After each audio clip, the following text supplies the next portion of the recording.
Eccoci qua, un piccolo problema tecnico, sapete che quando parte qualcosa di nuovo, cara Mara, non sempre tutto è perfetto. Ci scusiamo con voi cari telespettatori, ma comunque grazie per averci scelto e grazie per aver pazientato qualche istante prima di partire. Ecco qui Mara Bedin, Federconsumatori, grazie per averci raggiunto qui ad iReporter a voi per e te. buonasera a tutti.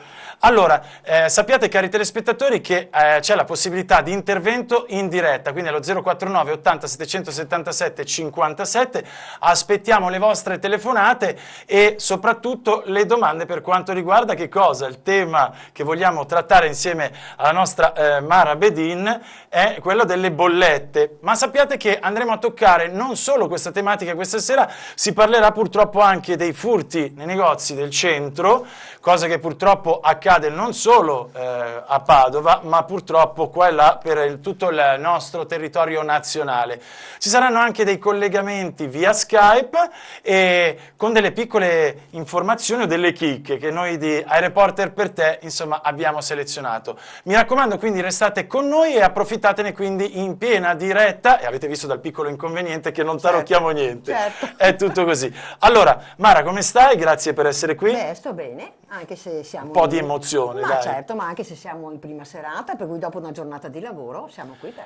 Perfetto, io ti ringrazio, vorrei partire subito con il tema portante e con qualche domanda, insomma, per i nostri telespettatori. La bolletta diretta, in che cosa si diversifica, ad esempio, da quelle del passato? Sono un po' cambiate le varie bollette e poi ho altre domande, ma ti lascio subito rispondere. Allora, di fatto le bollette sono molto complicate, la lettura delle bollette per quanto riguarda sia la luce sia il gas, per non parlare della telefonia, ma questa sera noi parliamo in qualche modo dell'energia, praticamente sono impossibili da leggere per un normale cittadino, proprio perché per la necessità che diventino sempre più trasparenti e quindi il costo in qualche modo sia selezionato, di fatto però noi abbiamo dei documenti che sono illeggibili. Cioè sono veramente complessi un po' per tutti Sono noi complessi. e pieni di piccole paroline, Certo. righe, sottorighe. Certo. Quali sono ad esempio però quelle che dobbiamo andare sicuramente a guardare? Allora, la prima cosa da andare a guardare non è tanto la dicitura iniziale, fatturazione dal al, bisogna andare o sul retro della prima pagina oppure sotto dove ci sono i consumi addebitati e soprattutto il periodo nel quale fanno riferimento gli addebiti. Le fatturazioni possono essere di natura reale, quindi abbiamo conguagli su letture effettive, oppure abbiamo gli addebiti con consumi stimati.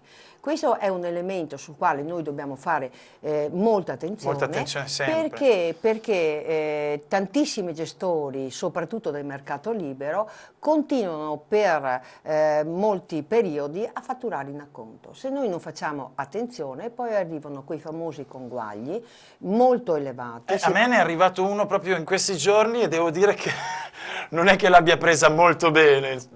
Questo capiterà sicuramente anche ai nostri telespettatori, se vi fa piacere, ripeto, 049 80 777 57, anche per raccontarci la vostra, insomma, esperienza su queste bollette. Certo. Bollette che sono sempre più care? Allora, sono sempre più care, però soprattutto abbiamo difficoltà di normare i rapporti con i cittadini rispetto alle fatturazioni dei gestori del mercato libero.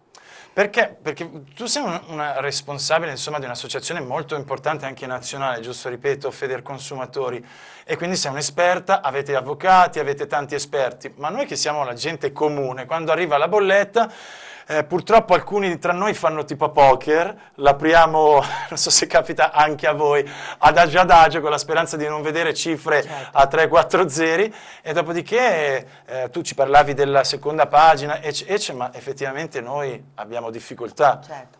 E per questo esistono le associazioni di consumatori. Certo, ed è per quello che sei qua. Certo, e per andare anche a verificarle. Io tengo sempre ad informare che le fatture che ci arrivano a casa, che non devono essere confuse con i bollettini postali di pagamento, devono essere tenute, e devono essere tenute per 5 anni. 5 anni 5 quindi. anni. Uno si riempie la casa in Italia No, però. non si riempie la casa. No, no, no. E poi il bollettino di pagamento, se viene fatto attraverso il bollettino di pagamento, si appiccica alla fattura. Questo perché? Perché nel momento in cui arrivano questi famosi conguagli, oppure c'è un reclamo, oppure c'è un contenzioso, se noi non abbiamo documentazioni in merito, abbiamo grosse difficoltà di verifica dei consumi. Quindi la prima cosa da fare, se abbiamo dei dubbi sulle letture, sui nostri consumi, questo è un servizio che noi diamo, che lo chiamiamo in maniera specifica educazione al consumo. Perché non ci basta attestare il fatto che il mio contatore del gas ha segnato un consumo di 1500 metri cubi, ma io devo capire se quei 1500 metri cubi sono dei consumi che il cittadino è consapevole di fare, come per esempio o consumi della luce, è consapevole, oppure in qualche modo la mancata consapevolezza porta ad avere un consumo eccessivo. Pensate solo nelle famiglie delle persone anziane quanto incida il consumo del gas e dell'energia su delle pensioni magari minime. Quindi sono costi fissi, ma che si possono attentamente valutare ed eventualmente cambiare meccanismo o cambiare metodo. Allora, mi vedi un po' distratto perché voglio anche comunicare alla nostra regia che noi a breve, insomma, avremo una piccola chicca. Io ho stanato, ho cercato l'ingegner Antonio Fiaschetto e in pratica lui ci parlerà di un dispositivo da mettere sul balcone, fotovoltaico, quindi un pannello innovativo per risparmiare un pochino, insomma, cioè quell'energia che ti può aiutare magari per far andare, non lo so, una piccola lavatrice o che ne so, il computer, ecc. E poi successivamente invece in chiusura avremo Matteo Bellomo per quanto riguarda un evento molto particolare. Bene, io vorrei però chiedere a te quali sono le fasce, visto che a breve ci sarà questo ingegnere via Skype, quali sono le fasce più convenienti per far andare appunto questi elettrodomestici? Quindi stiamo parlando di luce. Yes. Le fasce corrente più, elettrica, certo. profanamente da dire. E quindi le fasce più convenienti sono quelle serali, dalle 7 di sera alle 8 di mattina. Che tra l'altro però mi ricordo un tempo c'era tipo il weekend, cose del genere. Certo, Adesso invece anche ancora nei weekend e nei giorni festivi infrasettimanali. Ok. Quindi queste sono ancora le fasce in qualche modo più economiche. È per quello che i miei vicini e chi abita sopra alla sera inizia a fare andare la lavatrice. Ma diventa. No, allora, chi naturalmente non ha problemi di rumorosità, di elettrodomestici, eccetera, lo spostamento comunque di determinati consumi in qualche modo è ancora relativamente economico, perché poi è successo un altro problema, è successo che tutti gli impianti fotovoltaici, tutto lo spostamento che c'è stato portava a uno spostamento eccessivo dei consumi nelle fasce serali. E quindi diventava meno produttivo e improduttivo il fatto che le società di distribuzione dell'energia in qualche modo potessero garantire questo consumo superiore. Siamo ancora però in fasce, come posso dire, a cui vale ancora la pena differenziare il costo, perché poi abbiamo anche situazioni in cui ti invitano a sottoscrivere fasce uniche. Di fatto quello che ci rendiamo conto però noi nel controllo delle bollette è ancora il fatto di diversificare l'applicazione tariffaria per queste fasce. Allora, io provo adesso a chiamare appunto l'ingegnere di cui ti stavo poc'anzi parlando. Vediamo un attimo se incrocio sempre le dita perché avete visto la tecnologia, come dico sempre, aiuta e a volte invece blocca. Vediamo se riusciamo ad averlo. Pronto, ingegnere? Antonio Fiaschetto? Eccolo! Allora, possiamo darci del tu o fa poco professionale? Sei giovanissimo, quindi mi viene subito spontaneo. Abbiamo parlato di ciò che sono... Stavo dicendo, abbiamo... pronto, si sente? Ok, dicevo, abbiamo parlato di ciò che è la... dice che abbiamo dei problemi con l'audio, adesso io sto cercando di risolvere questa cosa al volo. Mi sente? Io sì, la sento, spero che Sentiamo anche se voi la mi redazione sentiate. sente anche adesso. Provi a parlare? Sì, sì, Perfetto, abbiamo io vi risolto. E sento, qui è tutta ok. tecnologia, in tempo Ok. reale risolviamo. Allora, dicevo Antonio, noi stiamo parlando di bollette, come tagliare Sì, le bollette, come insomma avere qualche euro in più a fine mese nel nostro portafoglio, non regalandoli ai vari gestori. So che lei ha un'innovazione tecnica che un pochino sì, potrebbe aiutarci, insomma, ok. un pannello fotovoltaico che si posiziona dove? Le lascio la parola. Ok, bene, bene, bene, va bene. Innanzitutto buonasera e buonasera a tutti i telespettatori. Io sono ben lieto di intervenire e sono ben lieto di dare informazioni dal punto di vista tecnico dell'impiego del nostro oggetto. Una cosa che voglio essere chiaro è perché abbiamo una prerogativa, non deludere il consumatore. Il nostro kit nasce come Ecco, come potete bisogno. vedere, ogni tanto si blocca Skype, ma noi la sentiamo. Prego, ingegnere. Ok, io volevo essere chiaro nei confronti del consumatore. Il nostro kit nasce come integrazione al fabbisogno energetico. Ok, questo voglio che sia sempre ben chiaro Sì, perché assolutamente non voglio creare false aspettative.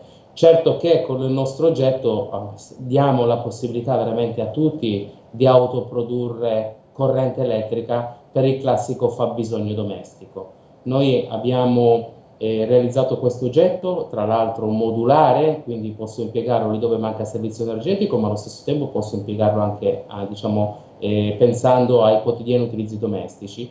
Noi indicativamente produciamo in questo momento 700 kWh.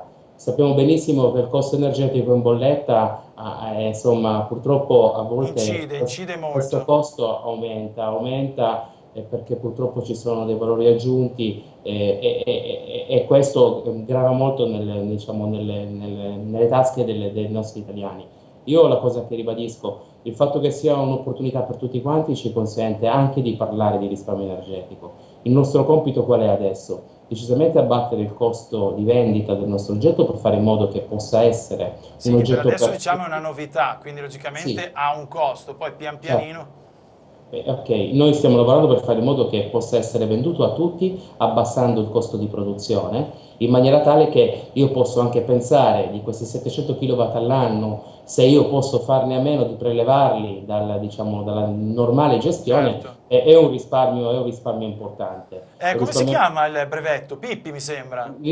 allora, il nostro kit si chiama Pai Pai, si Ah, chiama Pai Pai Pai, io lo Pai chiamavo amichevolmente Pippi. Pippi, ma infatti questo è un nome che noi abbiamo voluto dare per fare in modo che nessuno si dimenticasse del nostro oggetto, un nome di fantasia. Pai Pai. È un kit tra l'altro semplice nell'impiego perché non necessita neanche di installazione, ma la particolarità è il fatto che sia su quattro ruote, quindi io me lo sposto un po' dove voglio. E il fatto che comunque posso impiegarlo in giardino o in balcone dà a tutti un'opportunità non solo di risparmio energetico, ma anche un buon segnale di sostenibilità ambientale, perché in un anno io faccio meno 250 kg di CO2 in ambiente, quindi non solo fa bene alla Quindi tasca, anche ma per fa anche bene l'ambiente è all'ambiente. utile. Ingegnere, non Eh, mi si sposti troppo per far vedere il numero di telefono che l'abbiamo visto perché Perdono, mi stava cadendo fuori perdono, dall'inquadratura. no, La perdono. nostra ospite, appunto, Mara Bedin, chiedeva il costo, ma noi tecnicamente di solito non usiamo parlare di cifre. Ormai il numero si è visto, comunque Pippi, l'ho Perdono. chiamato così, si trova semplicemente in internet, contatteranno insomma Certo, l'ingegnere e si parleranno un po' loro. Poi è Ok. stato onesto dicendo adesso l'ha fatto i capire, adesso un costi, po' esatto. costa, stiamo Ok, cercando di ma io guardi, accorciare. glielo posso anche dire, il costo non glielo dico in maniera precisa, in questo momento stiamo lavorando per abbatterlo, a portarlo a meno Yes. di 1000 euro, in questo momento siamo intorno ai 1500, questo Ok, quindi un è investimento che comunque può pian pianino aiutare a ammortizzare quello che si diceva, i costi della bolletta, insomma. Assolutamente sì, la piacevolezza che rientra nella dichiarazione fiscale ci consente anche comunque di abbattere anche un po', diciamo, l'investimento fatto. Per chi è attento ai suoi consumi e ai suoi costi, noi diciamo, senza creare false aspettative, nell'arco circa di 4-5 anni si può rientrare nell'investimento. Poi anche in meno, però ribadisco, non voglio creare false aspettative al consumatore. Perfetto. Ingegnere, noi la ringraziamo, la salutiamo, grazie del collegamento e della Ok. chicca insomma, che ha regalato come new entry qui ad iReporter per te. Grazie. Ok, bene, Un buona saluto ad serata, Antonio grazie. Fiaschetto e trovate tutto in rete, Ok, quindi Pippi o Paipi. ok, va bene, grazie, buona Grazie, grazie serata a Antonio. tutti. Un Salve. saluto. Arrivederci. E noi invece nel frattempo andiamo in pubblicità. Il tempo di un breve insomma, consiglio per gli acquisti, come diceva il grande Mike.